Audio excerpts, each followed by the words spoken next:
ओम नमः शिवाय।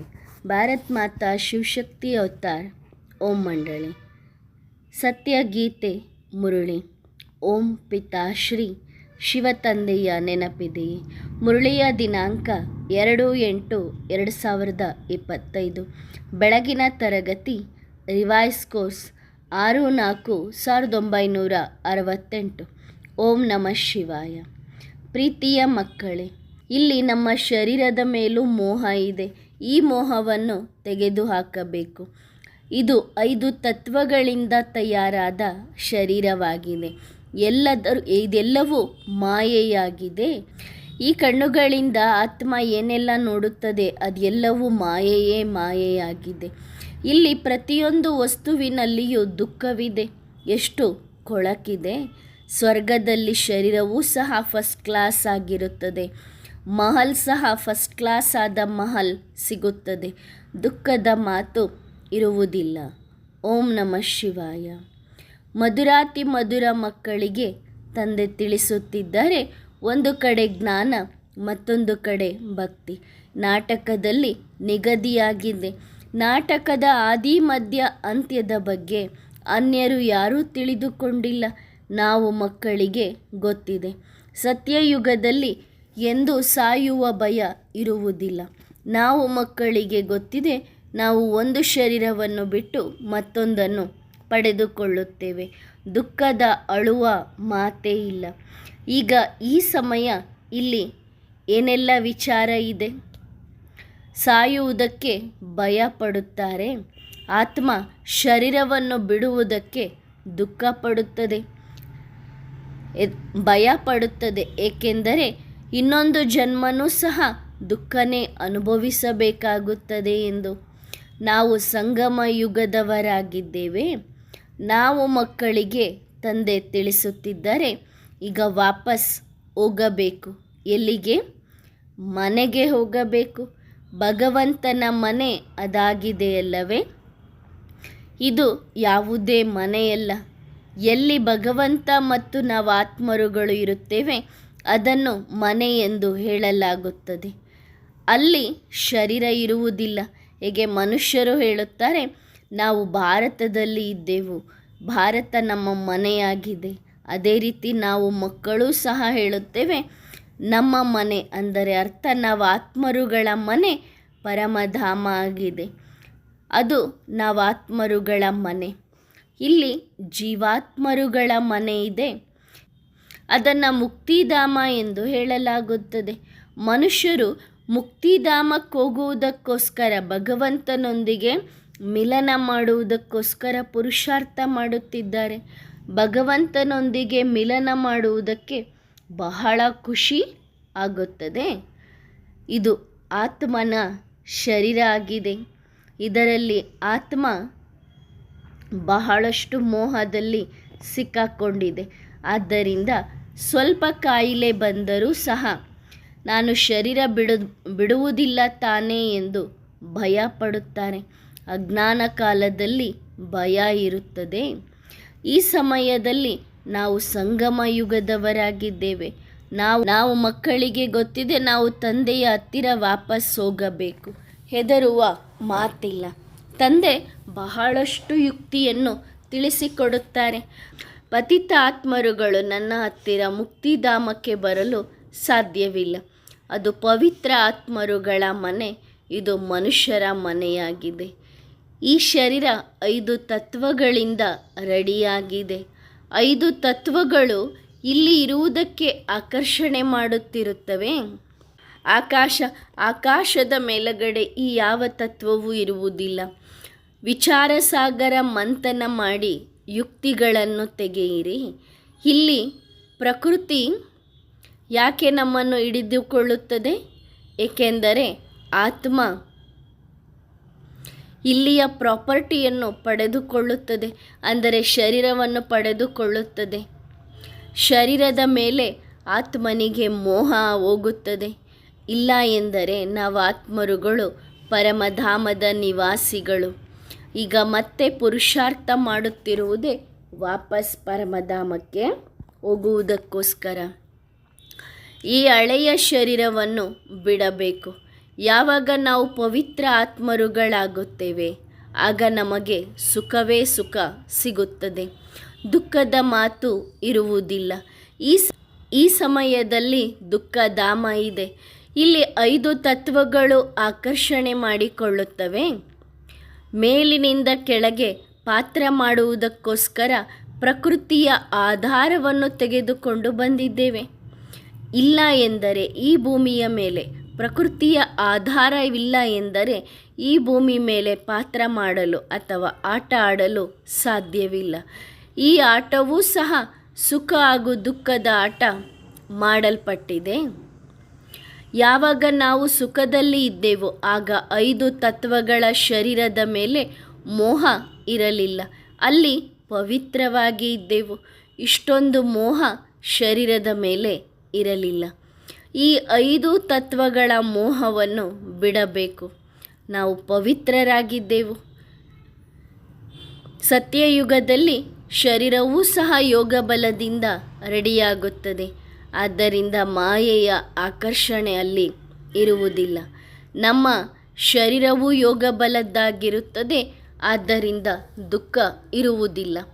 ನಾಟಕ ಹೇಗೆ ಅದ್ಭುತವಾಗಿ ಮಾಡಲ್ಪಟ್ಟಿದೆ, ಇದು ಸಹ ಬಹಳ ಸೂಕ್ಷ್ಮವಾಗಿ ತಿಳಿದುಕೊಳ್ಳುವಂತಹ ಮಾತಾಗಿದೆ. ಯಾರು ಒಳ್ಳೆ ಬುದ್ಧಿವಂತರಾಗಿರುತ್ತಾರೆ ಹಾಗೂ ಸೇವೆಯಲ್ಲಿ ತಲ್ಲೀನರಾಗಿರುತ್ತಾರೆ ಅವರು ಬಹಳ ಚೆನ್ನಾಗಿ ಜ್ಞಾನವನ್ನು ತಿಳಿಸುತ್ತಾರೆ. ತಂದೆ ಹೇಳುತ್ತಾರೆ, ಹಣವನ್ನು ದಾನ ಕೊಟ್ಟರೆ ಎಂದು ಖಾಲಿಯಾಗುವುದಿಲ್ಲ. ಅಂದರೆ ದಾನ ಮಾಡುತ್ತೀವಿ ಎಂದರೆ ಧಾರಣೆಯಾಗುತ್ತದೆ, ಇಲ್ಲ ಎಂದರೆ ಧಾರಣೆ ಮಾಡಿಕೊಳ್ಳುವುದು ಕಷ್ಟ ಆಗುತ್ತದೆ. ಈ ರೀತಿ ತಿಳಿದುಕೊಳ್ಳಬೇಡಿರಿ. ಆ ಜ್ಞಾನವನ್ನು ಬರೆದುಕೊಳ್ಳುವುದರಿಂದ ಧಾರಣೆಯಾಗುತ್ತದೆ ಎಂದು ಅಲ್ಲ, ಬರೆದುಕೊಳ್ಳುವುದರಿಂದ ಅನ್ಯರ ಕಲ್ಯಾಣಕ್ಕೋಸ್ಕರ ನೀವು ಪಾಯಿಂಟ್ಸ್ಗಳನ್ನು ಕಳಿಸಬಹುದು. ಇದು ಬೇರೆ ಮಾತು. ಸ್ವಯಂ ಯಾವ ಉಪಯೋಗವೂ ಆಗುವುದಿಲ್ಲ. ಕೆಲವರು ಪೇಪರಿನಲ್ಲಿ ಬರೆದು ಸುಮ್ಮನೆ ಪೇಪರನ್ನು ಬಿಸಾಕುತ್ತಾರೆ. ಇವೆಲ್ಲವನ್ನು ಆಂತರ್ಯದಲ್ಲಿ ತಿಳಿದುಕೊಳ್ಳಬೇಕು. ನಾನು ಬರೆಯುತ್ತಿರುವುದು ಯಾವ ಉಪಯೋಗಕ್ಕೆ ಬರುತ್ತದೆ? ಬರೆದುಕೊಂಡು ನಂತರ ಬಿಸಾಕುತ್ತೇನಾ? ಇದರಿಂದ ಏನು ಲಾಭ ಇದೆ ಎಂದು ವಿಚಾರ ಮಾಡಿರಿ. ಇದು ಸಹ ಆತ್ಮ ತನ್ನನ್ನು ತಾನು ಮೋಸ ಮಾಡಿಕೊಂಡಂತೆ. ಈ ಎಲ್ಲವೂ ಧಾರಣೆ ಮಾಡಿಕೊಳ್ಳುವ ಮಾತಾಗಿದೆ. ತಂದೆ ಪ್ರತಿದಿನ ತಿಳಿಸುತ್ತಾ ಇದ್ದಾರೆ, ಮೊಟ್ಟ ಮೊದಲು ನಮಗೆ ತಂದೆಯ ಜೊತೆಗೆ ಸಂಬಂಧ ಇರಬೇಕು. ತಂದೆಯ ನೆನಪಿನಿಂದಲೇ ಆತ್ಮ ಪವಿತ್ರವಾಗುತ್ತದೆ. ನಂತರ ಸತ್ಯಯುಗದಲ್ಲಿ ನಾವು ಪವಿತ್ರರಾಗುತ್ತೇವೆ. ಆತ್ಮ ಮತ್ತು ಶರೀರ ಎರಡೂ ಪವಿತ್ರವಾಗುತ್ತದೆ. ನಂತರ ಆ ಶಕ್ತಿ ಸಮಾಪ್ತಿಯಾಗುತ್ತದೆ. ಆಗ 5 ತತ್ವಗಳ ಶಕ್ತಿ ಆತ್ಮವನ್ನು ಆಕರ್ಷಣೆ ಮಾಡಿಕೊಳ್ಳುತ್ತದೆ. ಆತ್ಮ ಮನೆಗೆ ಹೋಗುವುದಕ್ಕೋಸ್ಕರ ಶರೀರವನ್ನು ಬಿಡಲು ಮನಸ್ಸು ಮಾಡುವುದಿಲ್ಲ. ಇಲ್ಲ ಎಂದರೆ ಇದರಲ್ಲಿಯೇ ಎಷ್ಟೊಂದು ಖುಷಿ ಪಡುತ್ತದೆ. ನಾವು ಪಾವನರಾಗುತ್ತಿದ್ದೇವೆ. ನಮ್ಮ ಈ ದೇಹವನ್ನು ಈ ರೀತಿ ಬಿಡಬೇಕು. ಹೇಗೆ ಎಂದರೆ ಬೆಣ್ಣೆಯೊಳಗಿನಿಂದ ಕೂದಲನ್ನು ತೆಗೆದಂತೆ. ಶರೀರದಿಂದ ಹಿಡಿದು ಶರೀರಕ್ಕೆ ಸಂಬಂಧಪಟ್ಟಂಥ ಎಲ್ಲ ವಸ್ತುಗಳ ಮೇಲಿನ ಮೋಹವನ್ನು ತೆಗೆದುಹಾಕಬೇಕು. ನಾವು ಆತ್ಮರುಗಳು ಅಶರೀರಿಯಾಗಿ ಬಂದಿದ್ದೆವು, ನಾವು ಪವಿತ್ರರಾಗಿ ಬಂದಿದ್ದೆವು. ಈ ಜಗತ್ತಿನ ಮೇಲಿನ ಮೋಹ ಆಗ ಇರಲಿಲ್ಲ. ಅಲ್ಲಿ ಯಾರಾದರೂ ದೇಹವನ್ನು ಬಿಟ್ಟಾಗ ಯಾರೂ ಸಹ ಅಳುತ್ತಿರಲಿಲ್ಲ. ಯಾವುದೇ ಕಷ್ಟ ಇಲ್ಲ, ಕಾಯಿಲೆ ಇಲ್ಲ. ಶರೀರದ ಮೇಲಿನ ಮೋಹ ಇಲ್ಲ. ಹೇಗೆ ಆತ್ಮ ಪಾತ್ರ ಅಭಿನಯಿಸುತ್ತಿದೆ. ಒಂದು ದೇಹ ವಯಸ್ಸಾಯಿತು ಎಂದಾಗ ಆ ದೇಹವನ್ನು ಬಿಟ್ಟು ಆತ್ಮ ಪಾತ್ರ ಮಾಡುವುದಕ್ಕೋಸ್ಕರ ಮತ್ತೊಂದನ್ನು ಪಡೆದುಕೊಳ್ಳುತ್ತದೆ. ಅಲ್ಲಿ ರಾವಣನ ರಾಜ್ಯ ಇರುವುದಿಲ್ಲ. ಈ ಸಮಯದಲ್ಲಿ ಬಾಬನ ಹತ್ತಿರ ಹೋಗಬೇಕು ಎಂದು ಮನಸ್ಸಾಗುತ್ತದೆ. ತಂದೆ ಹೇಳುತ್ತಾರೆ, ನನ್ನೊಬ್ಬನನ್ನೇ ನೆನಪು ಮಾಡಿರಿ. ಈ ಜ್ಞಾನ ಬುದ್ಧಿಯಲ್ಲಿ ಇರಲಿ. ತಂದೆ ಹೇಳುತ್ತಿದ್ದಾರೆ, ಮಕ್ಕಳೇ ಪವಿತ್ರರಾಗಿ ಬರಬೇಕು. ಈಗ ಪತಿತ ಜಗತ್ತಾಗಿದೆ. ಆದ್ದರಿಂದ ಈ 5 ತತ್ವಗಳಿಂದ ತಯಾರಾದಂತಹ ಗೊಂಬೆ ಈ ಶರೀರ ಆಗಿದೆ. ಇದರ ಮೇಲೆ ಮೋಹ ಇರಬಾರದು. ಅರ್ಧ ಕಲ್ಪದಿಂದ ಇದನ್ನು ಬಿಡಲು ಮನಸ್ಸಾಗುತ್ತಿಲ್ಲ. ಇಲ್ಲ ಎಂದರೆ ನಿಮ್ಮ ಬುದ್ಧಿಯೇ ಹೇಳುತ್ತದೆ, ನಾವು ಶರೀರವನ್ನು ಬಿಟ್ಟು ತಂದೆಯ ಹತ್ತಿರ ವಾಪಸ್ ಹೋಗಬೇಕು. ನಾವೀಗ ಪುರುಷಾರ್ಥ ಮಾಡುತ್ತಿರುವುದೇ ನಾವು ಪಾವನರಾಗಿ ತಂದೆಯ ಹತ್ತಿರ ಹೋಗುವುದಕ್ಕೆ. ತಂದೆ ಹೇಳುತ್ತಿದ್ದಾರೆ, ನೀವು ನನ್ನ ಮಕ್ಕಳಾಗಿದ್ದೀರಿ. ಈಗ ಮತ್ತೆ ನನ್ನೊಬ್ಬನನ್ನೇ ನೆನಪು ಮಾಡಿದಾಗ ಆತ್ಮ ಪವಿತ್ರ ಆಗುತ್ತದೆ. ನಂತರ ಶರೀರ ಧಾರಣೆ ಮಾಡಿಕೊಳ್ಳುವುದಕ್ಕೆ ಯಾವ ಕಷ್ಟವೂ ಆಗುವುದಿಲ್ಲ. ಈಗ ಶರೀರದ ಮೇಲೆ ಮೋಹ ಇದೆ.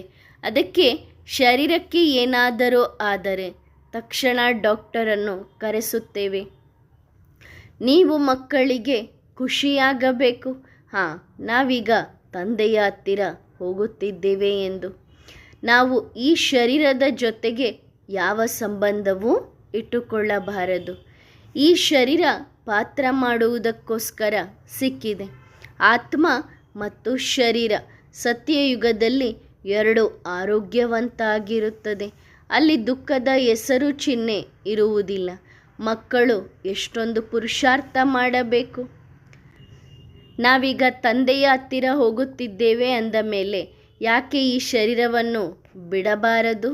ಆದರೆ ಎಲ್ಲಿ ತನಕ ಬುದ್ಧಿಯ ಯೋಗವನ್ನು ಜೋಡಿಸಿ ಪವಿತ್ರರಾಗುವುದಿಲ್ಲ, ಕರ್ಮಾತೀತ ಸ್ಥಿತಿಯನ್ನು ಪಡೆದುಕೊಳ್ಳುವುದಿಲ್ಲ, ಅಲ್ಲಿಯ ತನಕ ವಾಪಸ್ ಮನೆಗೆ ಹೋಗಲು ಸಾಧ್ಯವಿಲ್ಲ.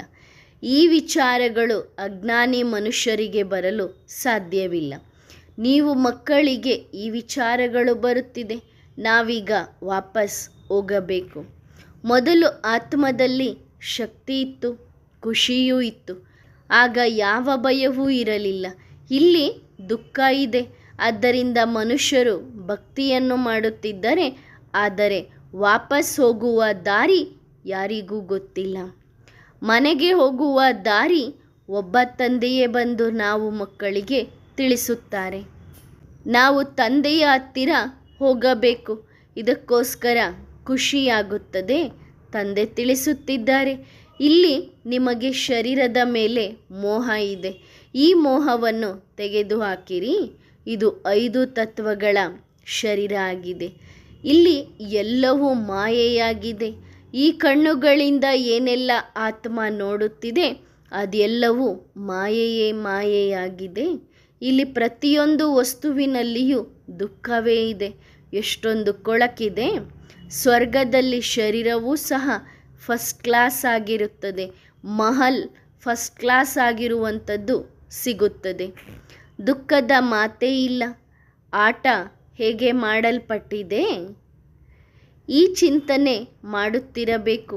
ತಂದೆ ಹೇಳುತ್ತಾರೆ, ನೀವು ಏನನ್ನೂ ತಿಳಿದುಕೊಳ್ಳಲಿಲ್ಲ ಎಂದರೂ ಪರವಾಗಿಲ್ಲ. ಕೇವಲ ತಂದೆಯಾದ ನನ್ನೊಬ್ಬನನ್ನೇ ನೆನಪು ಮಾಡಿದಾಗ ವಿಕರ್ಮ ವಿನಾಶ ಆಗುತ್ತದೆ. ನೀವು ಸ್ವರ್ಗದಲ್ಲಿ ಬರುತ್ತೀರಿ. ನಾನು ಆತ್ಮ ಆಗಿದ್ದೇನೆ. ಈ ಶರೀರ ರೂಪಿ ಗೊಂಬೆ ನಂತರದಲ್ಲಿ ಸಿಕ್ಕಿದೆ. ಇದರಲ್ಲಿ ನಮ್ಮ ಬುದ್ಧಿ ಯಾಕೆ ಸಿಕ್ಕಿಕೊಳ್ಳಬೇಕು? ತಂದೆ ತಿಳಿಸುತ್ತಿದ್ದಾರೆ, ಈ ಜಗತ್ತನ್ನು ರಾವಣನ ರಾಜ್ಯ ಎಂದು ಹೇಳಲಾಗುತ್ತದೆ. ರಾವಣನ ರಾಜ್ಯದಲ್ಲಿ ದುಃಖವೇ ದುಃಖ ಇದೆ. ಸತ್ಯಯುಗದಲ್ಲಿ ದುಃಖದ ಮಾತು ಇರುವುದಿಲ್ಲ. ಈಗ ತಂದೆಯಿಂದ ನಾವು ಶಕ್ತಿಯನ್ನು ಪಡೆದುಕೊಳ್ಳುತ್ತೇವೆ. ಹೇಗೆ ಶಕ್ತಿಯನ್ನು ಪಡೆದುಕೊಳ್ಳುತ್ತೇವೆ? ಅವಶ್ಯವಾಗಿ ತಂದೆಯನ್ನು ನೆನಪು ಮಾಡುವುದರಿಂದ. ಏಕೆಂದರೆ ದುರ್ಬಲರಾಗಿದ್ದೇವೆ. ದೇಹಾಭಿಮಾನ ಎಲ್ಲಕ್ಕಿಂತ ದೊಡ್ಡ ದುರ್ಬಲತೆಯಾಗಿದೆ. ತಂದೆ ತಿಳಿಸುತ್ತಿದ್ದಾರೆ, ಈ ನಾಟಕ ಮಾಡಲ್ಪಟ್ಟಿದೆ. ಇದು ನಿಲ್ಲಲು ಸಾಧ್ಯವಿಲ್ಲ.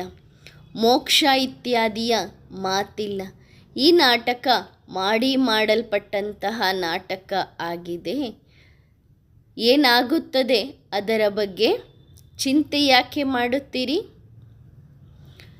ಏನಾಗುತ್ತದೆ ಅದು ನಾಟಕದಲ್ಲಿ ಇದ್ದದ್ದೇ ಆಗುತ್ತದೆ. ಯಾವುದು ಆಗಿ ಹೋಗಿತ್ತೋ ಅದೇ ಮತ್ತೆ ಆಗಲಿದೆ. ಚಿಂತೆ ಯಾವ ಮಾತಿನ ಬಗ್ಗೆ ಮಾಡುತ್ತೀರಿ? ಇಲ್ಲಿ ಚಿಂತೆ ಹಿಡಿಯುತ್ತದೆ. ಆದರೆ ತಂದೆ ಹೇಳುತ್ತಾರೆ, ಇದೆಲ್ಲವೂ ನಾಟಕ ಆಗಿದೆಯಲ್ಲವೇ? ತಂದೆ ನಾವು ಮಕ್ಕಳಿಗೆ ದಾರಿಯನ್ನು ತೋರಿಸುತ್ತಿದ್ದಾರೆ. ನೀವು ನನ್ನ ಹತ್ತಿರ ಈ ರೀತಿ ಯೋಚನೆ ಮಾಡುತ್ತಾ ಬಂದು ತಲುಪುತ್ತೀರಿ. ಬೆಣ್ಣೆಯಿಂದ ಕೂದಲು ತೆಗೆದಂತೆ ಈ ದೇಹವನ್ನು ತ್ಯಾಗ ಮಾಡಿ ನನ್ನ ಹತ್ತಿರ ಬರುತ್ತೀರಿ. ನೀವು ಕೇವಲ ತಂದೆಯಾದ ನನ್ನೊಬ್ಬನನ್ನೇ ನೆನಪು ಮಾಡಿದಾಗ ನೀವು ಆತ್ಮಗಳು ಪವಿತ್ರರಾಗುತ್ತೀರಿ. ಪಾವನರಾಗುವ ಯುಕ್ತಿ ಬೇರೆ ಯಾರೂ ತಿಳಿಸಲು ಸಾಧ್ಯವಿಲ್ಲ. ಈಗ ನಾವು ಮಕ್ಕಳಿಗೆ ಗೊತ್ತಿದೆ, ನಾವು ರಾವಣನ ರಾಜ್ಯದಲ್ಲಿ ಕುಳಿತುಕೊಂಡಿದ್ದೇವೆ. ಅದು ಈಶ್ವರೀಯ ರಾಜ್ಯ. ಈಶ್ವರೀಯ ರಾಜ್ಯ ಹಾಗೂ ಅಸುರಿ ರಾಜ್ಯದ ಆಟ ಇದಾಗಿದೆ. ಈಶ್ವರ ಹೇಗೆ ಬಂದು ಸ್ಥಾಪನೆ ಮಾಡುತ್ತಾರೆ ಎನ್ನುವುದು ಯಾರಿಗೂ ಸಹ ಗೊತ್ತಿಲ್ಲ. ತಂದೆಗೆ ಜ್ಞಾನ ಸಾಗರ ಎಂದು ಹೇಳಲಾಗುತ್ತದೆ. ಆ ತಂದೆಯೇ ಬಂದು ನಾವು ಮಕ್ಕಳಿಗೆ ಜ್ಞಾನವನ್ನು ತಿಳಿಸುತ್ತಿದ್ದಾರೆ. ನಾವೀಗ ಸಂಪೂರ್ಣ ಜ್ಞಾನವನ್ನು ತಿಳಿದುಕೊಂಡಿದ್ದೇವೆ. ನಂತರ ಎಲ್ಲ ಜ್ಞಾನವನ್ನು ಮರೆತು ಬಿಡುತ್ತೇವೆ. ಈ ಶಿಕ್ಷಣದಿಂದ ನಾವು ಶ್ರೇಷ್ಠ ಪದವಿಯನ್ನು ಪಡೆದುಕೊಳ್ಳುತ್ತೇವೆ. ನಂತರ ಎಲ್ಲವನ್ನು ಮರೆತು ಬಿಡುತ್ತೇವೆ. ಸ್ವರ್ಗದಲ್ಲಿ ಹೋದಾಗ ಈ ಜ್ಞಾನ ಬುದ್ಧಿಯಿಂದ ಮಾಯವಾಗುತ್ತದೆ. ಭಗವಂತ ಹೇಗೆ ನಾವು ಮಕ್ಕಳನ್ನು ಡಬಲ್ ಕಿರೀಟಧಾರಿಗಳನ್ನಾಗಿ ಮಾಡಿದರು ಎನ್ನುವುದು ಯಾರೂ ತಿಳಿದುಕೊಳ್ಳುವುದಿಲ್ಲ. ಇದೂ ಸಹ ನಮಗೆ ಗೊತ್ತಿರಲಿಲ್ಲ. ಶಾಸ್ತ್ರ ಇತ್ಯಾದಿಗಳನ್ನು ಓದುವಂಥವರು ಏನು ತಿಳಿದುಕೊಂಡಿದ್ದಾರೆ? ಅವರಿಗೂ ಸಹ ಸತ್ಯುಗದ ಬಗ್ಗೆ ಟಚ್ ಆಗುವುದಿಲ್ಲ. ತಂದೆಯೇ ಬಂದು ಈ ಜ್ಞಾನವನ್ನು ತಿಳಿಸುತ್ತಿದ್ದಾರೆ. ನಾವು ಬಂದು ಕೇಳಿದಾಗ ತಕ್ಷಣ ಟಚ್ ಆಗುತ್ತದೆ. ಎಲ್ಲವೂ ಗುಪ್ತವಾಗಿದೆ. ತಂದೆ ತಿಳಿಸುತ್ತಿದ್ದಾರೆ, ನೋಡಲು ಆಗುತ್ತದೆಯೇನು? ಅರ್ಥ ಮಾಡಿಕೊಳ್ಳಬಹುದು, ಆದರೆ ನೋಡಲು ಆಗುವುದಿಲ್ಲ. ಹೇಗೆ ಆತ್ಮನವನ್ನು ನೋಡಬಹುದೇನು? ಆತ್ಮ ಇದೆ ಎಂದು ತಿಳಿದುಕೊಳ್ಳುತ್ತಿದ್ದೇವೆ. ದಿವ್ಯ ದೃಷ್ಟಿಯಿಂದ ನೋಡಲು ಸಾಧ್ಯವಿದೆ. ತಂದೆ ಹೇಳುತ್ತಿದ್ದಾರೆ, ನೋಡುವುದರಿಂದ ಏನು ತಿಳಿದುಕೊಳ್ಳುತ್ತೀರಿ? ಆತ್ಮ ಸಣ್ಣ ಬಿಂದು ಆಗಿದೆಯಲ್ಲವೇ? ಆತ್ಮರುಗಳು ಅನೇಕ ಜನ ಇದ್ದಾರೆ. ಆತ್ಮದ ಸಾಕ್ಷಾತ್ಕಾರ 10, 20, 50 ಜನರಿಗೂ ಆಗಬಹುದು. ಒಂದು ಆತ್ಮನಿಂದ ಸಾಕ್ಷಾತ್ಕಾರ ಆದಾಗ ಏನೂ ಗೊತ್ತಾಗುವುದಿಲ್ಲ. ಆತ್ಮನನ್ನು ನೋಡುವುದರಿಂದ ಏನನ್ನು ತಿಳಿದುಕೊಳ್ಳಲು ಸಾಧ್ಯವಿಲ್ಲ. ಅನೇಕರಿಗೆ ಸಾಕ್ಷಾತ್ಕಾರವಾಗುತ್ತದೆ. ಬಿಂದುವಿನ ಸಾಕ್ಷಾತ್ಕಾರ ಆದಾಗ ಇದು ಆತ್ಮನೋ ಪರಮಾತ್ಮನೋ ಹೇಗೆ ಗೊತ್ತಾಗುತ್ತದೆ? ವ್ಯತ್ಯಾಸವೂ ಗೊತ್ತಾಗುವುದಿಲ್ಲ. ಕುಳಿತಾಗಲೇ ಸಣ್ಣ ಸಣ್ಣ ಆತ್ಮರುಗಳು ನೋಡಲು ಕಾಣಿಸುತ್ತದೆ. ಆತ್ಮರುಗಳು ಎಂದು ಕೆಲವರು ಅರ್ಥ ಮಾಡಿಕೊಳ್ಳುತ್ತಾರೆ. ಆದರೆ ಆತ್ಮನೋ ಅಥವಾ ಪರಮಾತ್ಮನೋ ಎನ್ನುವುದು ಗೊತ್ತಾಗುವುದಿಲ್ಲ. ಈಗ ನಾವು ಮಕ್ಕಳಿಗೆ ಗೊತ್ತಿದೆ, ಎಷ್ಟು ಸಣ್ಣ ಆತ್ಮದಲ್ಲಿ ಎಷ್ಟೊಂದು ಶಕ್ತಿ ಇದೆ, ಎಷ್ಟು ದೀರ್ಘವಾಗಿ ಬರುತ್ತಿರುತ್ತದೆ. ಆತ್ಮ ಸ್ವಯಂ ಮಾಲೀಕ ಆಗಿದೆ. ಒಂದು ಶರೀರವನ್ನು ಬಿಟ್ಟು ಇನ್ನೊಂದರಲ್ಲಿ ಪಾತ್ರ ಮಾಡುವುದಕ್ಕೋಸ್ಕರ ಪ್ರವೇಶ ಮಾಡುತ್ತದೆ. ಇದು ಎಷ್ಟು ಪ್ರಾಕೃತಿಕವಾಗಿದೆ. ಶರೀರಕ್ಕೆ ಕಾಯಿಲೆ ಬಂದಾಗ ಅಥವಾ ಏನಾದರೂ ದಿವಾಳಿಯಾದಾಗ ಆಗ ಮನುಷ್ಯರು ಯೋಚನೆ ಮಾಡುತ್ತಾರೆ, ಇದಕ್ಕಿಂತ ಶರೀರ ಬಿಡುವುದೇ ಒಳ್ಳೆಯದು. ಆತ್ಮ ಆ ಶರೀರದಿಂದ ಹೊರಗೆ ಬರುತ್ತದೆ, ದುಃಖದಿಂದ ಮುಕ್ತ ಆಗುತ್ತದೆ. ಆದರೆ ಪಾಪಗಳ ಹೊರೆ ತಲೆಯ ಮೇಲೇನಿದೆ, ಅದರಿಂದ ಹೇಗೆ ಮುಕ್ತರಾಗುತ್ತೀರಿ? ನಾವು ಪುರುಷಾರ್ಥ ಮಾಡುತ್ತಿರುವುದೇ ನೆನಪಿನಿಂದ ನಮ್ಮ ಪಾಪವನ್ನು ವಿನಾಶ ಮಾಡಿಕೊಳ್ಳಲು. ರಾವಣನ ಕಾರಣ ಬಹಳಷ್ಟು ಪಾಪ ಆಗಿದೆ. ಇದರಿಂದ ಮುಕ್ತ ಆಗುವ ದಾರಿ ತಂದೆಯೇ ತಿಳಿಸುತ್ತಿದ್ದಾರೆ. ತಂದೆ ಕೇವಲ ಹೇಳುತ್ತಿದ್ದಾರೆ, ತಂದೆಯಾದ ನನ್ನೊಬ್ಬನನ್ನೇ ನೆನಪು ಮಾಡಿರಿ, ನೆನಪು ಮಾಡುತ್ತಾ ಮಾಡುತ್ತಾ ಶರೀರವನ್ನು ಬಿಡಬೇಕು. ನಮ್ಮ ಪಾಪಗಳೆಲ್ಲವೂ ಭಸ್ಮ ಆಗಬೇಕು. ತಂದೆಯನ್ನು ನೆನಪು ಮಾಡುವುದು ಚಿಕ್ಕಮ್ಮನ ಮನೆಯಷ್ಟು ಸುಲಭ ಅಲ್ಲ. ನೆನಪು ಮಾಡುವುದಕ್ಕೋಸ್ಕರ ಮಾಯೆ ಬಹಳಷ್ಟು ಸುಸ್ತು ಮಾಡುತ್ತದೆ. ನೆನಪು ಮಾಡಲು ಕುಳಿತಾಗ ತೊಂದರೆ ಕೊಡುತ್ತದೆ. ಗಳಿಗೆಗಳಿಗೆಗೂ ತಂದೆಯ ನೆನಪನ್ನು ಮರೆಸುತ್ತದೆ. ತಂದೆ ಅನುಭವವೂ ತಿಳಿಸುತ್ತಾರೆ, ನಾನು ಬಹಳಷ್ಟು ಪ್ರಯತ್ನ ಮಾಡುತ್ತೇನೆ, ಆದರೂ ಸಹ ಮಾಯೆ ನನ್ನನ್ನು ಜೋತಾಡಿಸುತ್ತದೆ. ಇಲ್ಲಿ ಇಬ್ಬರೂ ತಂದೆ ಒಟ್ಟಿಗೆ ಇದ್ದಾರೆ. ಒಟ್ಟಿಗೆ ಇದ್ದರೂ ಸಹ, ಜೊತೆಯಲ್ಲೇ ಇದ್ದರೂ ಸಹ ಗಳಿಗೆಗಳಿಗೆಗೂ ತಂದೆಯನ್ನು ಮರೆತು ಬಿಡುತ್ತೇವೆ. ಬಹಳ ಕಠಿಣ ಇದೆ. ಗಳಿಗೆಗಳಿಗೆಗೂ ನೆನಪು ಮಾಡುತ್ತಿರಬೇಕು. ಅವರಿವರ ನೆನಪು ಬರುತ್ತಿರುತ್ತದೆ. ನಾವು ಬಹಳ ಒಳ್ಳೆಯ ಪುರುಷಾರ್ಥ ಮಾಡಬೇಕು. ಕೆಲವರು ಸುಳ್ಳು ಹೇಳುತ್ತಿರುತ್ತಾರೆ. 10-15 ದಿನ ಚಾರ್ಟ್ ಇಟ್ಟು ನಂತರ ಚಾರ್ಟ್ ಇಡುವುದನ್ನೇ ಮರೆತು ಬಿಡುತ್ತಾರೆ. ಇದರಲ್ಲಿ ಬಹಳ ಎಚ್ಚರಿಕೆ ಇರಬೇಕು. ನಾವು ಮಕ್ಕಳಿಗೆ ಗೊತ್ತಿದೆ, ಯಾವಾಗ ನಾವು ಪವಿತ್ರರಾಗುತ್ತೇವೆ, ಕರ್ಮಾತೀತ ಸ್ಥಿತಿಯನ್ನು ಪಡೆದುಕೊಳ್ಳುತ್ತೇವೆ, ಆಗಲೇ ನಾವು ವಿನ್ ಆಗುತ್ತೇವೆ. ಇದು ಈಶ್ವರೀಯ ಲಾಟ್ರಿಯಾಗಿದೆಯಲ್ಲವೇ? ನೆನಪಿನ ಓಟ ಆಗಿದೆ. ಬುದ್ಧಿಯಿಂದ ತಿಳಿದುಕೊಳ್ಳುವಂತಹ ಮಾತು ಇದಾಗಿದೆ.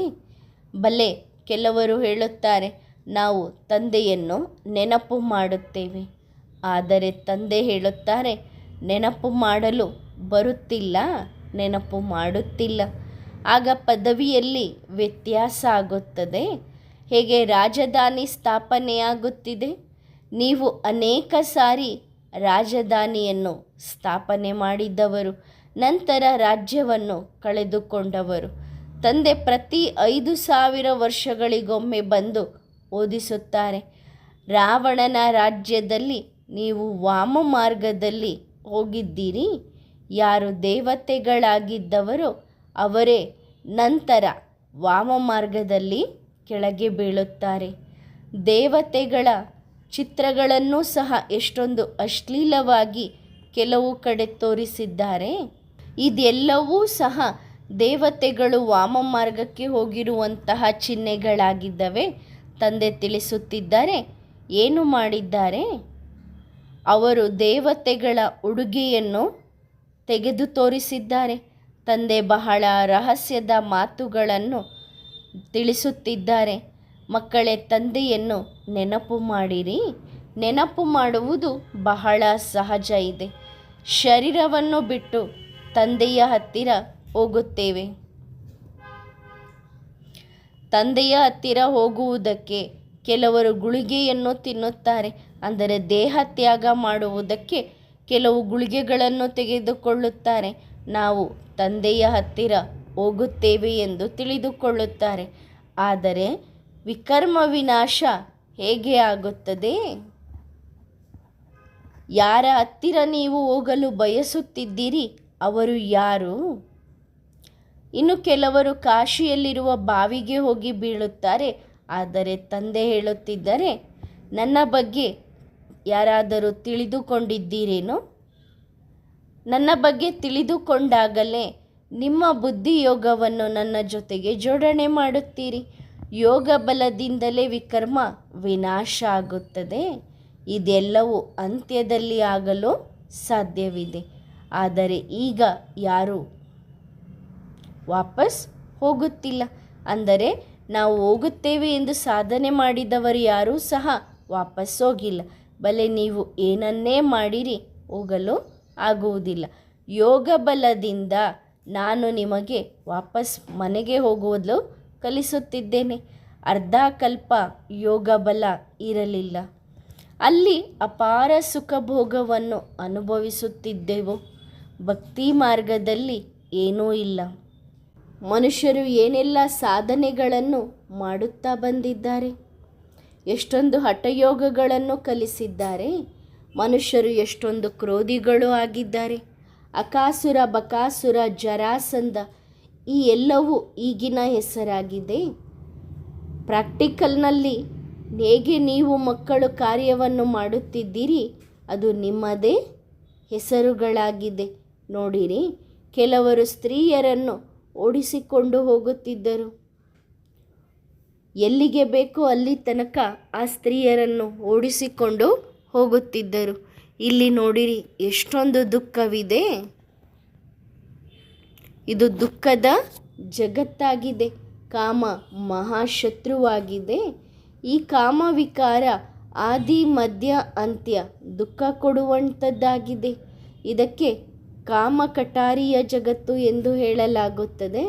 ಇಲ್ಲಿ ರಾವಣನ ಹಿಂಸೆ ಇದೆ. ಸತ್ಯಯುಗದಲ್ಲಿ ಅಹಿಂಸೆ ದೇವಿ ದೇವತೆಗಳ ಪರಮ ಧರ್ಮವಾಗಿರುತ್ತದೆ. ಶಾಸ್ತ್ರಗಳಲ್ಲಿ ಇಂತಹ ಅನೇಕ ಮಾತುಗಳನ್ನು ಬರೆದಿಟ್ಟಿದ್ದಾರೆ. ಆದರೆ ಇಂತಹ ಕೆಲವು ಮಾತುಗಳನ್ನು ಬರೆಯುವುದಕ್ಕೆ ಅಥವಾ ಕೇಳುವುದಕ್ಕೆ ನಾಚಿಕೆಯೂ ಆಗುತ್ತದೆ. ಸೀತೆಯ ಬಗ್ಗೆ ಏನೇನೆಲ್ಲ ಬರೆದಿಟ್ಟಿದ್ದಾರೆ? ಅವರು ಬರೆದ ರೀತಿಯಲ್ಲಿ ಇದೆಯೇನು?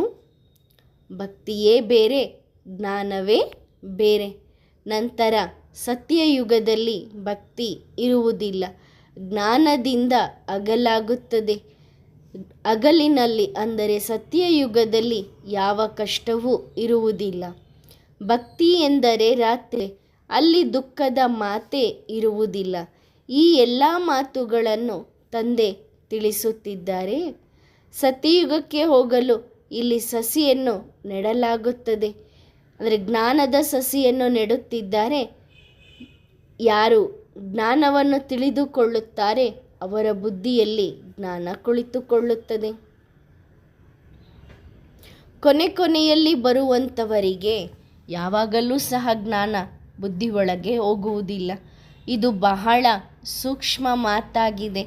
ತಂದೆ ಹೇಳುತ್ತಿದ್ದಾರೆ, ಯಾರು ಬಹಳ ತಮೋಪ್ರಧಾನರಾಗುತ್ತಾರೆ ಅವರೇ ಜ್ಞಾನವನ್ನು ಪಡೆದುಕೊಳ್ಳುತ್ತಾರೆ. ಅದ್ಭುತವಾದಂತಹ ಜ್ಞಾನ ಇದಾಗಿದೆ. ಈ ಜ್ಞಾನ ತಂದೆಯ ವಿನಃ ಅನ್ಯರು ಯಾರೂ ಕಲಿಸಲು ಸಾಧ್ಯವಿಲ್ಲ. ಇದು ಬಹಳ ತಿಳಿದುಕೊಳ್ಳುವಂತಹ ಮಾತಾಗಿದೆ. ನಾಟಕದಲ್ಲಿ ಏನು ನಿಗದಿಯಾಗಿದೆ ಅದರಲ್ಲಿ ಏನೂ ವ್ಯತ್ಯಾಸ ಆಗಲು ಸಾಧ್ಯವಿಲ್ಲ. ಒಳ್ಳೆಯದು. ಆತ್ಮಿಕ ಮಕ್ಕಳಿಗೆ ನೆನಪು, ಪ್ರೀತಿ ಮತ್ತು ನಮಸ್ತೆ. ವರದಾನ: ಅಂಗದನ ಸಮಾನ ಅಚಲ ಅಡೋಲರಾಗಿರಿ. ಸಂಘಟನೆಯ ರೂಪದಿಂದ ಸರ್ವ ಬ್ರಾಹ್ಮಣರ ಒಳಗೆ ದಯಾಭಾವನೆ, ವಿಶ್ವ ಕಲ್ಯಾಣದ ಭಾವನೆ, ಸರ್ವ ಆತ್ಮರುಗಳನ್ನು ದುಃಖದಿಂದ ಬಿಡುಗಡೆ ಮಾಡುವಂತಹ ಶುಭಕಾಮನೆಗಳು ಎಲ್ಲಿ ತನಕ ನಿಮ್ಮ ಮನಸ್ಸಿನಲ್ಲಿ ಉತ್ಪನ್ನ ಆಗೋದಿಲ್ಲ ಅಲ್ಲಿ ತನಕ ವಿಶ್ವ ಪರಿವರ್ತನೆಯ ಕಾರ್ಯ ನಿಲ್ಲುತ್ತದೆ. ಈಗ ಗೊಂದಲದಲ್ಲಿ ಇದ್ದೀರಿ. ಒಂದೇ ಸಂಕಲ್ಪದಲ್ಲಿ ಅಚಲ ಹಾಗೂ ಅಟಲ ಆಗುತ್ತಿಲ್ಲ. ಎಲ್ಲರೂ ಸೇರಿ ಅಂಗದನ ಸಮಾನ ಒಂದೇ ಸಂಕಲ್ಪದಲ್ಲಿ ಏಕಾಗ್ರ ಅಡೋಲರಾದಾಗಲೇ ಅಂತಿಮ ಗಳಿಗೆಯ ದೃಶ್ಯವನ್ನು ಎದುರಿಗೆ ತರಲು ಸಾಧ್ಯ. ಒಳ್ಳೆಯದು. ಓಂ ನಮಃ ಶಿವಾಯ.